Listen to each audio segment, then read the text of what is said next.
A prime lens is a lens with a fixed focal length.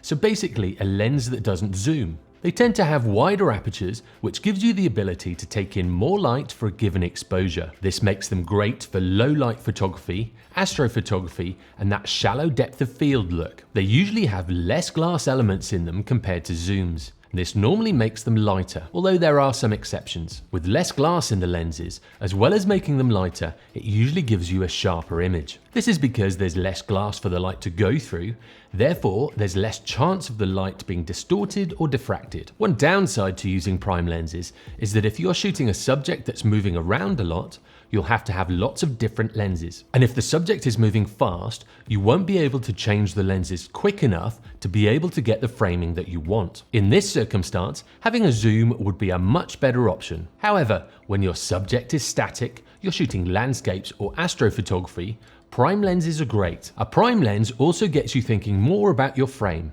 If you don't like the shot that you've got, you'll have to walk forwards or backwards to change the framing of the shot. And you'll sometimes hear people say, zoom with your legs. And this is what they mean. Now, if you're just starting out in photography, your camera probably came with a kit lens. On a crop sensor, this would be 18 to 55 millimeters or thereabouts.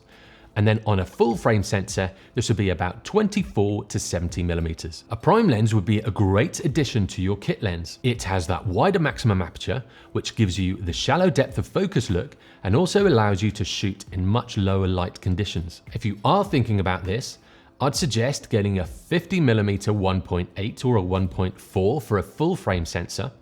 And if you're shooting with a crop sensor, something like a 35mm 1.8. One of these would be a great introduction to prime lenses, and most of the manufacturers make relatively cheap options, especially with a 50mm focal length. If you want to see more videos, subscribe and turn on notifications. You'll then get an alert whenever I release a new tutorial.